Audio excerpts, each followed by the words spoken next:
GeM செய்திகளை வழங்குவோர் இதய மேட்ரிமோனியல். சிங்கிளா வாங்க, கப்பலா போங்க. Jayalakshmi Nagar, dream plots for sale. DTC பீரரா அப்ரூவ் பிளாட்ஸ் விற்பனைக்கு.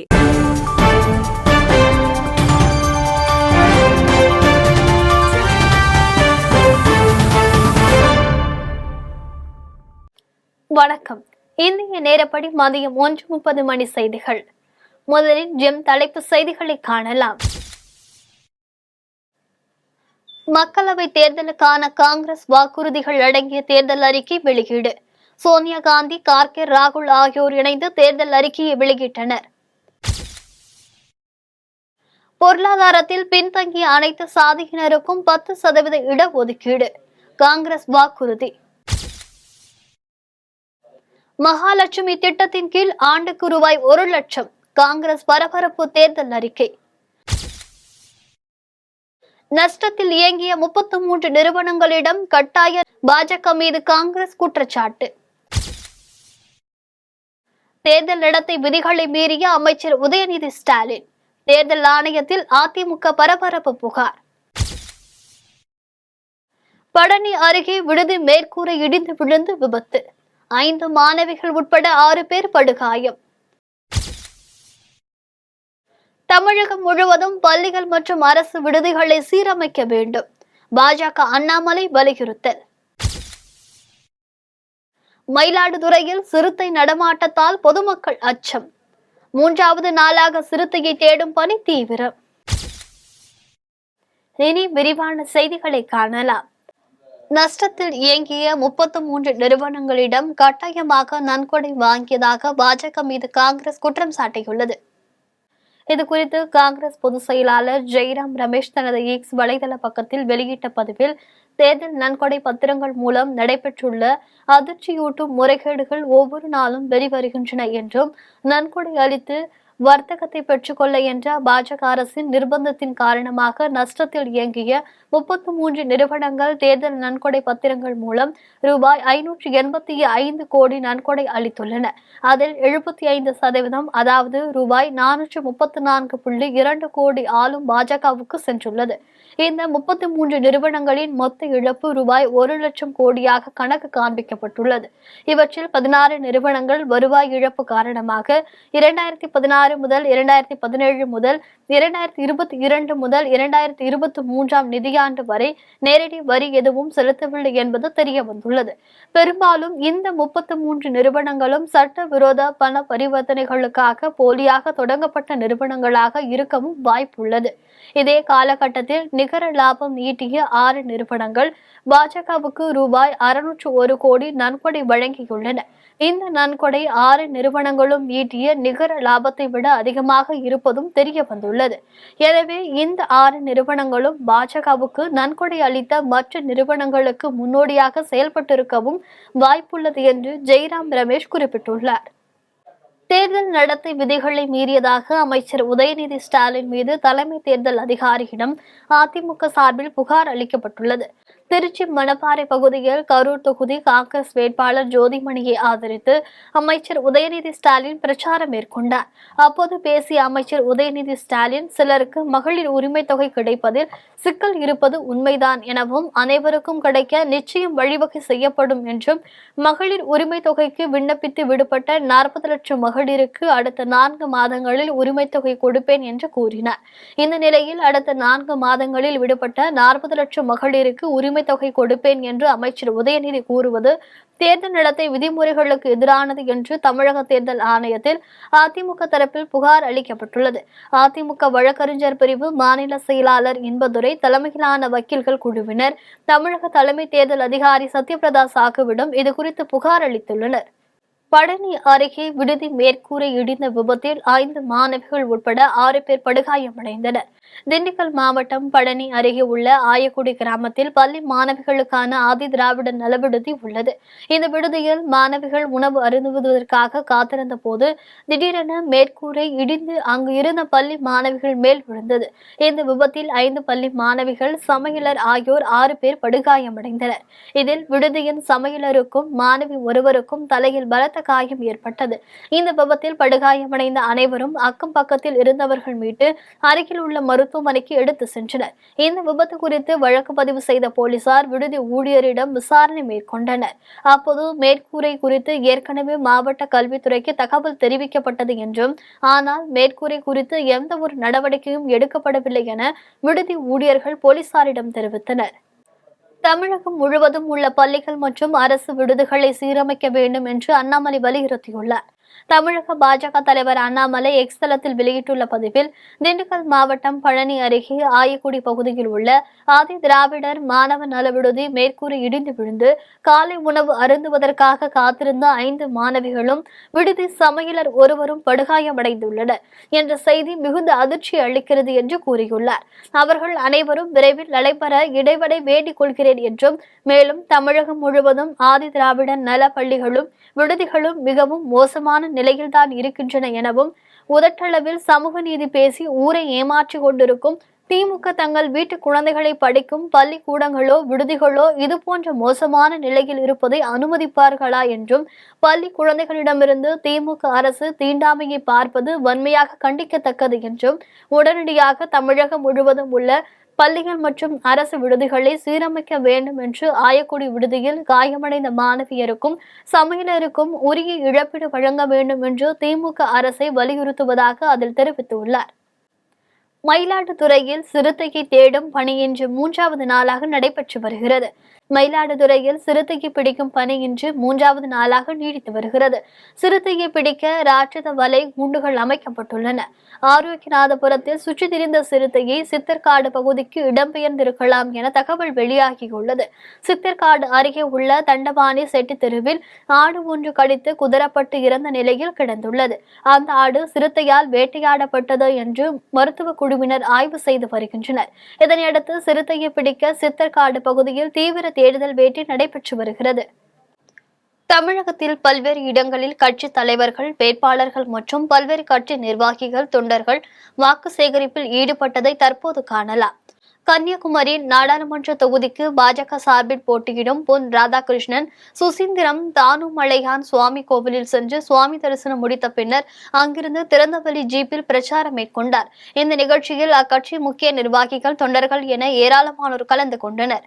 வேலூர் நாடாளுமன்ற தொகுதியில் தேசிய ஜனநாயக கூட்டணியில் போட்டியிடும் புதிய நீதி கட்சி தலைவர் ஏசி சண்முகத்தை ஆதரித்து திருப்பத்தூர் மாவட்டம் ஆலங்காயம் பகுதியில் குஷ்பு பிரச்சாரம் மேற்கொண்டார்.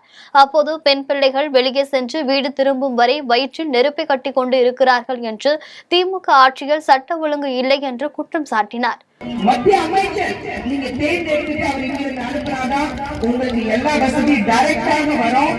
இது நான் உங்க வீட்டுல இருக்கிற ஒரு சகோதரியாக, உங்க மகளாக, உங்க ஃப்ரெண்டாக, உங்க மருமகளாக எப்படி வேணாலும் என்ன பார்த்துக்கோங்க. ஆனா முக்கியமாக ஒரு பெண்ணாக, நான் ஒரு அம்மாவாக உங்ககிட்ட இதை சொல்றேன்.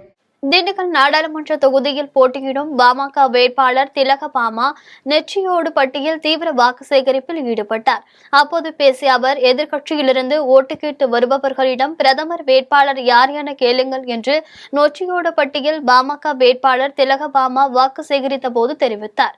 கோவை நாடாளுமன்ற பாஜக வேட்பாளர் அண்ணாமலையை ஆதரித்து நடிகரும் பாஜக அமைப்பு செயலாளருமான செந்தில் சின்னையம்பாளையம் பகுதியில் பிரச்சாரம் மேற்கொண்டார். அப்போது மக்கள் மத்தியில் பேசிய நடிகர் செந்தில், அண்ணாமலை பெரிய பணக்காரர் இல்லை என்றும் விவசாய குடும்பத்தைச் சேர்ந்தவர் என்று மோடியை சேர்ந்து என் மண் என் மக்கள் யாத்திரையை நடத்தியுள்ளார் என்று தெரிவித்தார். வடசென்னை நாடாளுமன்ற தொகுதியில் போட்டியிடும் அதிமுக வேட்பாளர் ராயபுரம் ஆர் மோனோவை எதிர்த்து மேற்கு பகுதி 41வது வட்டம் எழில்நகர் பகுதியில் வடசென்னை வடக்கு கிழக்கு மாவட்ட கழக செயலாளரும் தேர்தல் பொறுப்பாளருமான RS ராஜேஷ் தலைமையில் பல்வேறு இரட்டை இலை சின்னத்திற்கு வாக்கு சேகரிப்பில் ஈடுபட்டனர். அப்போது வேட்பாளர் ராயபுரம் மனு இளநீர் கடையில் இளநீர் சீவி கொடுத்து பொதுமக்களிடம் வாக்கு சேகரித்தார். வாக்கு சேகரித்த போது மாநில நிர்வாகிகள், பகுதி கழக செயலாளர்கள், மாவட்ட நிர்வாகிகள், வட்ட கழக செயலாளர்கள், கூட்டணி கட்சி நிர்வாகிகள் உள்ளிட்ட பலர் பிரச்சாரத்தில் ஈடுபட்டனர். நீலகிரி நாடாளுமன்ற தொகுதியில் போட்டியிடும் பாஜக வேட்பாளர் எல் முருகன் அவிநாசி சட்டமன்ற தொகுதிக்கு உட்பட்ட கிராமப்புற பகுதிகளில் பொதுமக்களை சந்தித்து தாமரை சின்னத்திற்கு தீவிர வாக்கு சேகரிப்பில் ஈடுபட்டார். இதில் கூட்டணி கட்சிகளான தமிழ் மாநில காங்கிரஸ், அமமுக, பாமக, முமுக உள்ளிட்ட கூட்டணி கட்சிகள் நிர்வாகிகள் கலந்து கொண்டனர். தாமரை சின்னம் நமது சின்னம், நமது சின்னம் நமது சின்னம் நமது சின்னம் நமது சின்னம். ஜெய் ஸ்ரீராம், ஜெய் ஸ்ரீராம். ஸ்ரீபெரும்புத்தூர் நாடாளுமன்ற தொகுதியில் போட்டியிடும் நாம் தமிழர் கட்சியின் வேட்பாளர் ரவிச்சந்திரனை ஆதரித்து நாம் தமிழர் கட்சியின் தலைமை ஒருங்கிணைப்பாளர் சீமான் மாங்காடு அடுத்த பரணிப்புதூர் மற்றும் குன்றத்தூர் ஆகிய பகுதிகளில் திறந்த வேனில் பிரச்சாரம் மேற்கொண்டார். அப்போது அவர் பேசுகையில், நாங்கள் தலைவர்கள் தொண்டர்களாக வராமல் உங்கள் வீட்டு பிள்ளைகளாக பணியாற்ற வருகிறோம் என்றும், இதுவரை ஆட்சியில் இருந்தவர்கள் ஏதும் செய்யாமல் இனிவரும் காலங்களில் எப்படி செய்வார்கள் என்று பேசினார். நம் தொகுதி மக்கள் தான் இந்த தொழிற்சாலை அனைத்திற்கும் நிலத்தை கொடுத்தோம், நீரை கொடுத்தோம், ரத்தத்தை கொடுத்தோம், நம் முன்னோர்கள் சம்பாதித்த அனைத்து நிலத்தையும் கொடுத்தோம். ஆனால் இன்று நம் தொகுதி மக்களுக்கு வேலைவாய்ப்பு இருக்கின்றதா? ராணிப்பேட்டை மாவட்டம் அரக்கோணம் மேற்கு ஒன்றியத்திற்குட்பட்ட பகுதிகளில் ஒன்றிய திமுக செயலாளர் சவுந்தர் தலைமையில் அரக்கோணம் நாடாளுமன்ற தொகுதியில் போட்டியிடும் திமுக வேட்பாளர் ஜெகத் ரட்சகன் தீவிர வாக்கு சேகரிப்பில் ஈடுபட்டார். ராமநாதபுரத்தில் சுயேட்சை வேட்பாளர் ஓ பன்னீர்செல்வம் பலாப்பழம் சின்னத்தில் வாக்களிக்குமாறு தேர்தல் பிரச்சாரத்தில் ஈடுபட்டார். ராமநாதபுரம் நாடாளுமன்ற தேர்தலில் போட்டியிடும் முன்னாள் முதல்வரும் சுயேட்சை வேட்பாளருமான ஓ பன்னீர்செல்வம் திருப்புல்லானி ஒன்றியத்துக்கு உட்பட்ட ரகுநாதபுரம், பெரியப்பட்டினம், குத்துக்கல் வலசை, திருப்புல்லானி போன்ற பகுதிகளில் பலாப்பழம் சின்னத்தில் வாக்களிக்குமாறு தேர்தல் பிரச்சாரத்தில் ஈடுபட்டார். இதனைத் தொடர்ந்து வண்ணாங்குண்டு கிராமத்தில் வாக்கு சேகரிப்பில் ஈடுபட்டிருந்த ஓபிஎஸ்ஸிடம் ராதிகா என்ற பெண் ஒருவர் பெண்களுக்கு இந்த நாட்டில் பாதுகாப்பு இல்லை எனவும், பெண்கள் மீது கை வைக்கும் நபர்களை உடனடியாக தலையை சீவ வேண்டும், அதற்கு உரிய நடவடிக்கை எடுக்க வேண்டும் எனவும் கோரிக்கை வைத்தார். இதனையடுத்து உடனடியாக அந்த பெண் வைத்த கோரிக்கைகள் மீது நான் நாடாளுமன்ற உறுப்பினராக ஆனவுடன் நடவடிக்கை எடுக்கப்படும் என ஓ பன்னீர்செல்வம் கூறினார். 95 வயசு பிள்ளைகளே தாய்மார்களே, நமது ஒரு சகோதரி 2 கோரிக்கைகளை இங்கே வைக்கிறார்கள். தேவையான பஸ் வசதி இங்கு இல்லாத காரணத்தினால் பள்ளி மாணவர்களும் நாங்களும் பெண்களும் தாய்மார்களும் மிகவும் சிரமப்பட்டுதான் நடந்து சென்று போய் வரக்கூடிய சூழ்நிலை ஏற்பட்டிருக்கிறது. ஆகவே எங்களுக்கு தேவையான பஸ் வசதி செய்தரப்பட வேண்டும் என்று சொல்லியிருக்கிறார்கள். உறுதியாக மாவட்ட ஆட்சித்தலைவர் நான் பேசி இந்த பிரச்சனைக்கு முற்றுப்புள்ளி வைக்கப்படும் என்பதை தெரிவித்துக் கொள்கிறேன். அதே போல நாங்கள் பாதுகாப்பாக சென்று வர முடியவில்லை, சிறுமிகள், சிறுவர்கள், தாய்மார்கள், சகோதரிகள் என்று சொல்லியிருக்கிறார்கள். காவல்துறை, மாவட்ட காவல்துறை அதிகாரிகளும் இது பற்றி கலந்து பேசி உரிய நடவடிக்கை சட்டப்படி எடுக்கப்படும் என்பதை தெரிவித்துக் கொள்கிறேன். நன்றி, வணக்கம். திறந்தோடனே அந்த நியூஸ் தான் சார் கேட்கற மாதிரி காலையிலேயே அதை கேட்டோடனே நம்மளுக்கே டென்ஷன் ஆச்சு. ஏன்னா நம்மளும் ஒரு பொம்பளை பிள்ளை வச்சிருக்கோம்யா. நீங்க வரணும், கண்டிப்பா வரணும். வந்தீங்கன்னா நீங்க இந்த இதை எங்களுக்கு நிறைவேற்ற வேற எது வேணாலும் போட்டு இந்த பொம்பளை பிள்ளை விஷயத்துல மட்டும் நீங்க எனக்கு ஒரு நல்ல முடிவு எடுத்துருக்காரு. ஆனா எதை சொல்றானா அவன் தலைக்கு கூடாது சார், அது மட்டும் ரொம்ப உறுதி சார். பவானி அருகே லாரியும் சொகுசு காரும் நேருக்கு நேர் மோதிய விபத்தில் மருத்துவர் தம்பதியினர் சம்பவ இடத்திலேயே பலியான சம்பவம் சோகத்தை ஏற்படுத்தியுள்ளது. சேலம் மாவட்டம் மேட்டூர் அடுத்து உள்ள புது சாம்பப்பள்ளி பகுதியைச் சேர்ந்தவர்கள் குழந்தைகள் நல மருத்துவர் மாதப்பன் மற்றும் அவரது மனைவி மகளிர் மகப்பேறு மருத்துவர் பத்மாவதி. இருவரும் ஈரோட்டில் உள்ள தங்களுடைய மகன் வீட்டிற்கு சென்றுவிட்டு சொந்த ஊருக்கு திரும்பி பவானி வழியாக தொப்பூர் தேசிய நெடுஞ்சாலையில் சென்று கொண்டிருந்தனர். அப்போது கட்டுப்பாட்டை இழந்த கார் எதிரே வந்த டேங்கர் லாரி மீது மோதி விபத்துக்குள்ளானது. இந்த விபத்தில் தம்பதியினர் இருவரும் உடல் வசங்கி சம்பவ இடத்திலேயே உயிரிழந்தனர். இந்த நிலையில் அவ்வழியாக சென்ற பொதுமக்கள் மற்றும் வாகன ஓட்டிகள் விபத்திற்கு உள்ளான காரை அப்புறப்படுத்தி விபத்தில் படுகாயமடைந்த தம்பதியினர் இருவரையும் மீட்டனர். தகவல் அறிந்து சம்பவ இடத்திற்கு வந்த பவானி போலீசார் இருவரின் உடலை மீட்டு பிரேத பரிசோதனைக்காக பவானி அரசு மருத்துவமனைக்கு அனுப்பி வைத்தனர். மேலும் இச்சம்பவம் குறித்து காவல்துறையினர் வழக்கு பதிவு செய்து விசாரணை நடத்தி வருகின்றனர். இச்சம்பவம் அப்பகுதியில் பெரும் சோகத்தை ஏற்படுத்தியுள்ளது. வாக்குகளை கட்சி பேதமின்றி நாடார் சமுதாய வேட்பாளர்களுக்கு செலுத்தி வெற்றி பெற செய்ய வேண்டும் என நாடார் மகாஜன சங்க பொதுச் செயலாளர் கரிகோல் ராஜ் வேண்டுகோள் விடுத்துள்ளார். இந்திய நாடார்கள் பேரமைப்பு மற்றும் நாடார் சங்கங்களின் தேர்தல் ஆலோசனை கூட்டம் வடசென்னை பழைய வண்ணாரப்பேட்டையில் உள்ள தனியார் திருமண மண்டபத்தில் நடைபெற்றது. சங்கத்தின் தலைவர் ராகம் சவுந்தரபாண்டியன் தலைமையில் சிறப்பு விருந்தினராக நாடார் மகாஜன சங்கத்தின் பொதுச் செயலாளர் கரிகோல் ராஜ் அவர்கள் கலந்து கொண்டு சிறப்புரையாற்றினார். அப்போது பேசிய அவர், விழிப்போடு சமுதாய மக்கள் தங்களது வாக்குகளை கட்சி பேதமின்றி நாடார் சமுதாய வேட்பாளர்களுக்கு செலுத்தி வெற்றி பெற செய்ய வேண்டும் என்று கேட்டுக்கொண்டார்.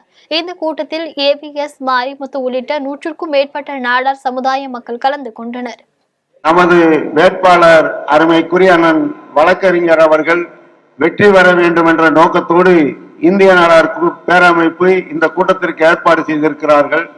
அதனுடைய நோக்கம் உண்மையிலே ஒரு நல்ல பழக்கம். இங்கே பேசுகின்றவர்கள் அதிக பேர்கள் சொன்னார்கள், நம்மிடையே உறவின் முறைகள் அதிகம் இருந்தாலும் ஒற்றுமைகள் இல்லை என்ற ஒரு கருத்துக்களை வலியுறுத்தினார்கள். 77 ஆசித்தம்பி வெற்றி பெற்ற கருத்துக்களை வலியுறுத்தியார்கள். ஆனால் ஒன்றை மட்டும் நாம் தெரிந்து கொள்ள வேண்டும், நாடார் சமுதாயத்தை பொறுத்த வரையிலும் ஒற்றுமை இல்லாத சமுதாயமே கிடையாது. பல்லடம் அருகே கோவிலில் கொள்ளையடிக்க முயன்ற 2 பேரை பொதுமக்கள் பிடித்து தர்ம அடி கொடுத்து போலீசாரிடம் ஒப்படைத்தனர். திருப்பூர் மாவட்டம் பல்லடத்தை அடுத்த ஆறுமுத்தாம்பாளையம் பகுதியில் உள்ள துர்க்கையம்மன் கோவிலில் 2 மர்ம நபர்கள் இரும்பு கம்பியை வைத்து கோவில் உண்டியலை உடைக்க முயன்றனர். மேலும் பொதுமக்களின் சத்தம் கேட்கவே அங்கிருந்து 2 பேரும் தப்பி ஓட முயன்ற போது கோவிலின் பக்கவாட்டு சுவரை தாண்ட முயற்சித்துள்ளனர். அப்போது எதிர்பாராத விதமாக கீழே விழுந்ததில் ஒருவனுக்கு தலையில் பலத்த காயம் ஏற்பட்டது. இதனையடுத்து அப்பகுதி பொதுமக்கள் 2 பேரையும் பிடித்து தர்ம அடி கொடுத்து பல்லடம் போலீசாரிடம் ஒப்படைத்தனர். வேதாரண்யத்தில் 17 ஆண்டுகள் ராணுவத்தில் பணியாற்றி ஓய்வு பெற்ற ராணுவ வீரருக்கு பாராட்டு விழா நடைபெற்றது. நாகை மாவட்டம் வேதாரண்யம் தாலுகா ஆயக்காரன்புலத்தைச் சேர்ந்தவர் சுவாமிநாதன். இவர் இந்திய ராணுவத்தில் தகவல் தொழில்நுட்பத்துறையில் சிக்னல் மேனாக 17 ஆண்டுகள் பஞ்சாப், ஜம்மு காஷ்மீர், ராஜஸ்தான், ஹரியானா, அருணாச்சல பிரதேசம் ஆகிய பகுதிகளில் பணியாற்றியுள்ளார். இந்த நிலையில் பணி ஓய்வு பெற்று சொந்த ஊருக்கு திரும்பிய ராணுவ வீரர் சுவாமிநாதனுக்கு ஆயக்காரன்புலம் தெருவில் முன்னாள் படை வீரர்கள் நலச்சங்கத்தின் சார்பாக மேலதாளங்கள் முழங்க வரவேற்பு அளிக்கப்பட்டது. இதனைத் தொடர்ந்து இருசக்கர வாகனங்கள் முன் செல்ல திறந்த வாகனத்தில் ராணுவ வீரர் சுவாமிநாதன் தேசிய கொடியுடன் ஊர்வலமாக வீட்டிற்கு அழைத்து செல்லப்பட்டார். பின்னர் ராணுவ வீரருக்கு பாராட்டு விழா நடைபெற்றது. இவ்விழாவில் கிராம மக்கள், உள்ளாட்சி பிரதிநிதிகள் அனைவரும் ராணுவ வீரர் சுவாமிநாதனுக்கு மாலை அணிவித்து பாராட்டு தெரிவித்தனர். அரக்கோணம் அருகே திமுக வேட்பாளர் பிரச்சாரத்தின் போது திமுகவினர் சிலர் கருப்பு கொடி காட்டியதால் பரபரப்பு ஏற்பட்டது. ராணிப்பேட்டை மாவட்டம் நெபலி ஒன்றியத்திற்கு உட்பட்ட பல்லூர் கிராமத்தில் திமுக வேட்பாளர் ஜெகத் ரட்சகன் வாக்கு சேகரிக்க சென்றார்.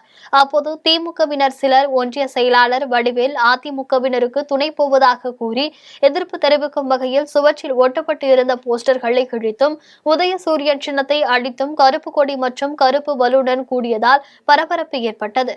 தகவல் அறிந்து நெமலி காவல்துறையினர் சம்பவ இடத்திற்கு விரைந்து சென்று உடனடியாக கருப்பு கொடி மற்றும் கருப்பு பலூன்களை பறிமுதல் செய்தனர். மேலும் அசம்பாவிதம் எதுவும் நடைபெறாமல் இருக்க காவல்துறையினர் பேச்சுவார்த்தை நடத்தியதை தொடர்ந்து வேட்பாளர் ஜெகத் ரட்சகன் பிரச்சாரம் செய்துவிட்டு அங்கிருந்து புறப்பட்டு சென்றார். இச்சம்பவம் திமுகவினரிடையே பெரும் அதிர்ச்சியை ஏற்படுத்தியுள்ளது. திருப்பூரில் இறந்தவரின் துக்க நிகழ்ச்சிக்கு பட்டாசு வெடித்த போது குடியிருப்பு பகுதியில் ஏற்பட்ட தீ விபத்தால் பரபரப்பு ஏற்பட்டது. திருப்பூர் மாவட்டம் பல்லடம் பச்சாபாளையம் பகுதியைச் சேர்ந்த பாப்பாயி உடல்நலக் குறைவு காரணமாக இறந்துவிட்டதாக கூறப்படுகிறது. மேலும் இவரது உடலை அடக்கம் செய்ய சூலூரில் உள்ள மின் மயானத்திற்கு எடுத்து சென்ற போது அவர்களது உறவினர்கள் சாலைகளில் பட்டாசுகளை வெடித்துக் கொண்டு சென்றதாக கூறப்படுகிறது. அப்போது எதிர்பாராத விதமாக குடியிருப்பு பகுதிக்கு அருகில் இருந்த காய்ந்த புட்களின் மீது பட்டாசு வெடித்ததில் தீப்பற்றி எரிய தொடங்கியது. இதுகுறித்து தகவல் அறிந்து வந்த தீயணைப்பு நிலைய அலுவலர் முத்து குமாரசாமி தலைமையிலான தீயணைப்பு துறையினர் சம்பவ இடத்திற்கு விரைந்து வந்து 1 மணி நேரம் போராடி தீயை அணைத்தனர். தீ விபத்து ஏற்பட்ட பகுதிக்கு அருகில் குடியிருப்புகள் இருந்ததன் காரணமாக அப்பகுதியில் சற்று பதற்றமான சூழல் நிலவியது. மேலும் இந்த விபத்தில் எந்த ஒரு உயிர் சேதமோ பொருள் சேதமோ ஏற்படவில்லை என்பது குறிப்பிடத்தக்கது. குரோம்பேட்டை ரயில் நிலையம் அருகே கவனக்குறைவாக தண்டவாளத்தை கடக்க முயன்ற போது அடுத்தடுத்து வந்த ரயில்கள் மோதியதில் 2 இளைஞர்கள் உயிரிழந்தனர். சென்னை குரோம்பேட்டை ரயில் நிலையம் அருகே உள்ள தண்டவாளத்தில் 2 இளைஞர்களின் சடலம் கிடப்பதாக ரயில்வே காவல்துறையினருக்கு கிடைத்த தகவலின் பேரில் சம்பவ இடத்திற்கு சென்ற ரயில்வே காவல்துறையினர் உடல்களை கைப்பற்றி பிரேத பரிசோதனைக்காக குரோம்பேட்டை அரசு மருத்துவமனைக்கு அனுப்பி வைத்ததுடன் வழக்கு பதிவு செய்து விசாரணை நடத்தினர். இந்த விசாரணையில் சிட்லப்பாக்கம் பகுதியைச் சேர்ந்த சதீஷ் என்பவர் நுங்கம்பாக்கத்தில் வங்கியில் வேலை செய்து வந்ததும், பிரணவ் என்பவர் ராயபுரத்தில் தனியார் நிறுவனத்தில் வேலை பார்த்து வந்ததும் தெரிய வந்தது. மேலும் இரவு பணியை முடித்துவிட்டு கவனக்குறைவாக தண்டவாளத்தை கடக்க முயன்ற போது கொல்கத்தாவிலிருந்து சென்னை நோக்கி வந்த டின்சுக்கியா ரயில் மோதியதில் சம்பவ இடத்திலேயே இருவரும் உயிரிழந்தது தெரியவந்தது. காட்பாடி அருகே மாவட்ட நிர்வாகம் சுடுகாட்டிற்கு பாதை அமைத்து தராததால் வரும் நாடாளுமன்ற தேர்தலை புறக்கணிப்போம் என அறிவித்து வீடுகளில் கருப்பு கொடி கட்டி பொதுமக்கள் எதிர்ப்பு தெரிவித்து வருகின்றனர்.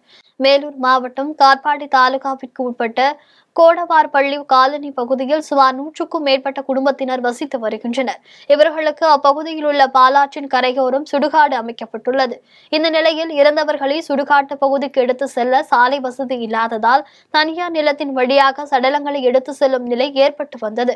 இந்த நிலையில் மாவட்ட நிர்வாகத்திற்கும் உள்ளாட்சி அமைப்பு பிரதிநிதிகளுக்கும் சட்டமன்ற நாடாளுமன்ற உறுப்பினர்களுக்கும் சுடுகாட்டு பாதை மற்றும் ஈமச்சடங்கு மண்டபம் அமைத்து தரக்கோரி மனு அளித்தும் இதுவரை எந்தவித நடவடிக்கையும் எடுக்கவில்லை என கூறப்படுகிறது. இதனால் பாதிக்கப்பட்ட கோடவார்பள்ளி மக்கள் வருகின்ற நாடாளுமன்ற தேர்தலை புறக்கணிப்போம் என அறிவித்து அனைத்து வீடுகளிலும் கருப்பு கொடி ஏற்றி எதிர்ப்பு தெரிவித்து வருகின்றனர். திருப்பத்தூர் மாவட்டம் ஆம்பூர் மோட்டுக்கொள்ளை பகுதியில் மனிதநேய மக்கள் கட்சி தலைவர் ஜபஹருல்லா செய்தியாளர்களை சந்தித்த போது இதனை தெரிவித்தார். வருகை தந்த தேர்தல் அறிவிப்புக்கு முன்பு வருகை தந்த பிரதமர் மோடி அவர்கள் மீண்டும் வருகை தர உள்ளார். அதில் புதிதாக அவர் கச்சத்தீவை பற்றி சில செய்திகளை குறிப்பிட்டிருக்கிறார். நான் 2011 முதல் 2016 வரை ராமநாதபுரம் சட்டமன்ற உறுப்பினராக இருந்தேன். எனக்கு தமிழ்நாட்டு மீனவர்கள் சந்திக்கக்கூடிய பிரச்சனைகள் நன்றாகவே தெரியும். 31/1/2014 அன்று ராமேஸ்வரம் தீவில் உள்ள பாம்பனில் அன்றைய பாஜக தலைவர் சுஷ்மா ஸ்வராஜ் தலைமையில் கடல் தாமரை போராட்டம் ஒன்று நடத்தப்பட்டது. அந்த போராட்டத்தில் நிறைவேற்றப்பட்ட தீர்மானங்களிலும் அதற்கு பிறகு 2014 ராமநாதபுரத்துக்கே வந்து பிரதமர் மோடி தேர்தல் பரப்புரை செய்தார். 2019 தேர்தல் பரப்புரை செய்தார். அப்போது பல்வேறு வாக்குறுதிகளை பாஜகவின் சார்பாக மீனவர்களுக்கு வழங்கப்பட்டது. உதாரணமாக பாரம்பரிய மீனவர்கள் பழங்குடியினர்களாக கருதப்படுவார்கள் என்பது ஒரு மிக முக்கியமான ஒரு வாக்குறுதி. ரயில்வே சுரங்கப்பாதை திட்டத்தை கைவிட கோரி இலங்கையினூர் உள்ளிட்ட 10க்கும் மேற்பட்ட கிராம மக்கள் வரும் நாடாளுமன்ற தேர்தலை புறக்கணிக்கப் போவதாக அறிவித்துள்ளனர். கடலூர் மாவட்டம் வேப்பூர் தாலுகா இலங்கையனூர் மற்றும் அதனை சுற்றியுள்ள பகுதிகளில் 10க்கும் மேற்பட்ட கிராம மக்கள் வசித்து வருகின்றனர். இந்த நிலையில் இப்பகுதி மக்கள் ரயில்வே பாதை வழியாக விவசாயிகள் விவசாய விளைபொருட்களை எடுத்து செல்கின்றனர். இந்த ரயில்வே பாதை பல ஆண்டுகளாக அனைத்து கிராம பொதுமக்கள் பயன்பாட்டில் இருந்து வந்த சூழலில் அப்பகுதியில் ஏராளமான விபத்துகள் ஏற்பட்டு உயிர் சேதம் ஏற்பட்டு வந்தது. இதனை தவிர்ப்பதற்காக ரயில்வே நிர்வாகம் விபத்தில்லா மற்றும் ஆளில்லா ரயில்வே பாதை திட்டத்தின் கீழ் சுரங்கப்பாதை அமைக்க முற்பட்டது. அப்போது ரயில்வே பகுதி மிகவும் தாழ்வான பகுதி என்பதாலும் மழை வெள்ள பேரிடர் காலங்களில் அதிகமான பாதிப்பு ஏற்படும் என்பதாலும் ரயில்வே சுரங்கப்பாதை திட்டத்தை கைவிட கோரி பொதுமக்கள் எதிர்ப்பு குரல் தெரிவித்தனர். இதன் அடிப்படையில் இது தொடர்பாக ரயில்வே சேலம் கோட்டை மேலாளர் மற்றும் கடலூர் மாவட்ட ஆட்சியர், விருதாச்சலம் வருவாய் கோட்டாட்சியர், வேப்பூர் வட்டாட்சியர் ஆகியோர்களிடம் பலமுறை மனு கொடுத்தும் நடவடிக்கை எடுக்கவில்லை என்பதால் இலங்கையினூர் உள்ளிட்ட 10க்கும் மேற்பட்ட கிராம மக்கள் வரும் நாடாளுமன்ற தேர்தலை புறக்கணிக்க போவதாக அறிவித்துள்ளனர். கட்சியினர் பொதுமக்கள் அனைவரும் இன்னைக்கு வந்து சாராட்சியில் சந்தித்து எங்களுக்கு சுரங்கப்பாதை வேண்டாம், கேட் கீப்பர் போட்டு தான் போக்குவரத்து தொடர்னு சொல்லிட்டு மனு அளிச்சிருக்கோம். இது எங்களுக்கு வந்து தொடர்ந்து இந்த மாதிரியான மனுகள் கொடுத்துட்ருக்கோம். ஆனால் வந்து மத்திய அரசு வந்து இதை செவி சாய்க்கவில்லை. ஆகவே எங்களுடைய அடுத்த கட்ட போராட்டம் ஊராட்சி மன்ற தலைவர், அடுத்த எங்கள் அருகில் உள்ள ஊராட்சி மன்ற தலைவர் அவர்களோடு கலந்துரையாடி அடுத்த கட்டமாக ரயில் மறியல் போராட்டம் என்ற முன்னெடுப்பை அடுத்த கட்டமாக நாங்கள் வந்து எடுக்க உள்ளோம். ஆகவே எங்களுடைய கோரிக்கையை நிறைவேற்றும் வகையில் தேர்தல் புறக்கணிப்பதாக எங்களுடைய கோரிக்கையாக மனுவை சாராட்சியரிடம் வழங்கியுள்ளோம். பேர் சார்? திருப்பூரில் எலக்ட்ரிக் இருசக்கர வாகனத்தில் தேர்தல் நடத்திய விதிமுறைகளை மீறி உரிய ஆவணமின்றி கொண்டு வரப்பட்ட ரூபாய் 1,57,000 தேர்தல் பறக்கும் படை அதிகாரிகள் பறிமுதல் செய்தனர். திருப்பூர் மாவட்டம் தாராபுரம் அருகே உள்ள சந்திராபுரம் பகுதியில் தேர்தல் பறக்கும் படை அதிகாரிகள் தீவிர வாகன சோதனையில் ஈடுபட்டு வந்தனர். அப்போது அந்த வழியாக எலக்ட்ரிக் இருசக்கர வாகனத்தில் வந்து கொண்டிருந்த வரப்பாளையம் கிராமத்தைச் சேர்ந்த ராஜா என்பவரது மகன் அஜித் குமாரிடம் தேர்தல் பறக்கும் படை அதிகாரிகள் அதிகாரிகள் சோதனை செய்தனர். அப்போது இருசக்கர வாகன சீட்டின் அடியில் ரூபாய் 1,57,000 மறைத்து வைக்கப்பட்டிருந்தது தெரிய வந்தது. மேலும் உரிய ஆவணமின்றி எடுத்து வந்ததால் தேர்தல் பறக்கும் படை அதிகாரியும் தோட்டக்கலைத்துறை உதவி இயக்குநருமான சசிகலா தலைமையிலான காவல்துறையினர் ரூபாய் 1,57,000 பறிமுதல் செய்து தாராபுரம் கோட்டாட்சியர் மணிகண்டனிடம் ஒப்படைத்தனர். இதனையடுத்து பணம் கருவூலத்தில் வைக்கப்பட்டது. இனி வருவது செய்தி துளிகள். நாடாளுமன்ற தேர்தலை முன்னிட்டு பதட்டமான பகுதிகளில் திருச்செந்தூர் மாவட்ட காவல்துறை கண்காணிப்பாளர் எல். பாலாஜி சரவணன் ஆய்வு மேற்கொண்டார். ஆய்வின் போது திருச்செந்தூர் உட்கோட்ட காவல் துணை கண்காணிப்பாளர் வசந்தராஜ், சாத்தான்குளம் உட்கோட்ட காவல் துணை கண்காணிப்பாளர் கென்னடி, ஸ்ரீ வைகுண்டம் உட்கோட்ட காவல் துணை கண்காணிப்பாளர் மாயவன் பலர் உடனிருந்தனர். புதுக்கோட்டை மாவட்டம் ஆலங்குடி செட்டிக்குளம் வடகரையில் அமைந்துள்ள முத்துமாரியம்மன் கோவிலில் மழை வேண்டியும் நோய் நொடி இல்லாமல் மக்கள் நலமுடன் வாழ வேண்டி நடைபெற்ற பூச்சொரிதல் விழாவில் ஏராளமான பெண்கள் கலந்து கொண்டு பூத்தட்டுகளை தலையில் சுமந்து மேளதாளங்கள் முழங்க ஊர்வலமாக கோவிலுக்கு சென்று முத்துமாரியம்மனுக்கு சாத்தி வழிபட்டனர். இந்த ஊர்வலத்தின் போது சிறுவர்கள் முதல் பெரியவர்கள் வரை அருள் பந்து ஆடியது காண்போரை பரவசப்படுத்தியது. திருப்பத்தூர் மாவட்டம் திருநாத முதலியார் தெருவில் வசிக்கும் சுமி ஸ்டுடியோ உரிமையாளரும் மைக்ரோ பைனான்ஸ் நடத்தி வருபவருமான நவீன்குமார் என்பவரது வீட்டில் நள்ளிரவு நேரத்தில் வருமான வரித்துறையினர் சோதனை நடத்தினர். அப்போது முக்கிய ஆவணங்கள் மற்றும் 40 லட்சம் ரூபாய் உள்ளிட்டவை பறிமுதல் செய்யப்பட்டது. மேலும் இது தொடர்பாக 5 பேர் கொண்ட வருமான வரித்துறை அதிகாரிகள் விருந்தினர் மாளிகையில் தங்கி விசாரணை மேற்கொண்டு வருகின்றனர்.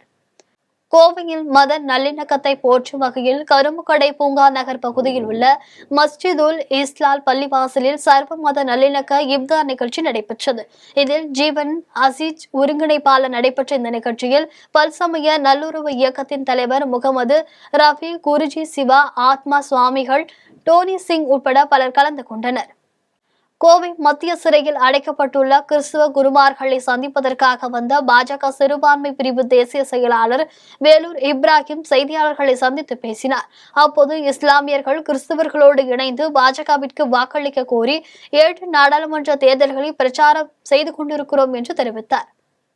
பாராளுமன்றத்தின் வேட்பாளர்களை ஆதரித்து தமிழகம் முழுக்க பாரதிய ஜனதா கட்சியின் சிறுபான்மையினர் சார்பாக இஸ்லாமியர்கள் கிறிஸ்தவர்களோடு ஒன்றிணைந்து தமிழகம் முழுக்க வாக்கு சேகரிப்பில் ஈடுபட்டுக் கொண்டிருக்கிறோம். 7வது பாராளுமன்ற தொகுதியாக இன்றைக்கு கோவை பாராளுமன்ற தொகுதியில் போட்டியிடக்கூடிய பாரதிய ஜனதா கட்சியின் மாநில தலைவர் அன்பு சகோதரர் திரு அண்ணாமலை அவர்களை ஆதரித்து தாமரைக்கு வாக்கு சேகரிப்பதற்காக நாங்கள் வந்திருக்கிறோம். திருவள்ளூர் மாவட்டம் எல்லாபுரம் ஒன்றிய பெரியபாளையம் அடுத்த ராலப்பாடி கிராமத்தில் தனியார் மேல்நிலைப்பள்ளி மாணவர்கள் பங்கேற்ற 18வது நாடாளுமன்ற தேர்தலில் 100% வாக்களிப்பதன் அவசியம் குறித்து விழிப்புணர்வு ஏற்படுத்தும் விதமாக துண்டு பிரச்சுரங்கள் வழங்கும் நிகழ்ச்சி நடைபெற்றது.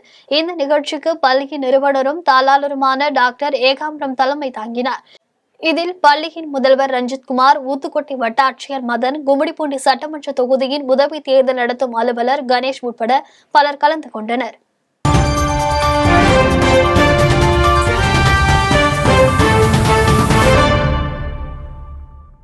இனி வருவது விளையாட்டு செய்திகள். IPL தொடரில் இன்று நடைபெறவுள்ள ஆட்டத்தில் சென்னை ஐதராபாத் அணிகள் மோதுகிறது. 10 அணிகள் பங்கேற்றுள்ள 17வது IPL கிரிக்கெட் தொடர் இந்தியாவின் பல்வேறு நகரங்களில் நடந்து வருகிறது. இந்த நிலையில் ருத்ராஜ் தலைமையிலான சென்னை சூப்பர் கிங்ஸ் அணியும் பேட் கமிங்ஸ் தலைமையிலான ஐதராபாத் அணியும் ஐதராபாத்தில் உள்ள ராஜீவ் காந்தி மைதானத்தில் இன்று மோதுகின்றன. இத்தொடரில் சென்னை அணி 2 ஆட்டங்களில் வென்று புள்ளி பட்டியலில் 3வது இடத்தில் இருக்கிறது.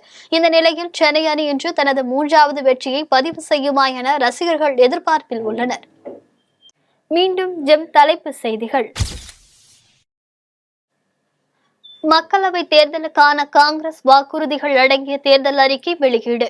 சோனியா காந்தி, கார்கே, ராகுல் ஆகியோர் இணைந்து தேர்தல் அறிக்கையை வெளியிட்டனர். பொருளாதாரத்தில் பின்தங்கிய அனைத்து சாதியினருக்கும் 10% இடஒதுக்கீடு, காங்கிரஸ் வாக்குறுதி. மகாலட்சுமி திட்டத்தின் கீழ் ஆண்டுக்கு ரூபாய் 1 லட்சம், காங்கிரஸ் பரபரப்பு தேர்தல் அறிக்கை. நஷ்டத்தில் இயங்கிய 33 நிறுவனங்களிடம் கட்டாய பாஜக மீது காங்கிரஸ் குற்றச்சாட்டு. தேர்தல் நடத்தை விதிகளை மீறிய அமைச்சர் உதயநிதி ஸ்டாலின். தேர்தல் ஆணையத்தில் அதிமுக பரபரப்பு புகார். பழனி அருகே விடுதி மேற்கூரை இடிந்து விழுந்து விபத்து. 5 மாணவிகள் உட்பட 6 பேர் படுகாயம்.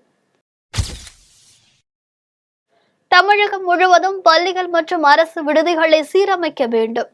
பாஜக அண்ணாமலை வலியுறுத்தல். மயிலாடுதுறையில் சிறுத்தை நடமாட்டத்தால் பொதுமக்கள் அச்சம். 3வது நாளாக சிறுத்தையை தேடும் பணி தீவிரம். இத்துடன் ஜெம் செய்திகள் நிறைவடைகின்றன. மீண்டும் ஜெம் செய்திகள் இரவு 8:30 மணிக்கு. உடனுக்குடன் செய்திகளை காண GemLive.tv என்ற இணையதளத்தில் இணைந்திருங்கள். நன்றி, வணக்கம்.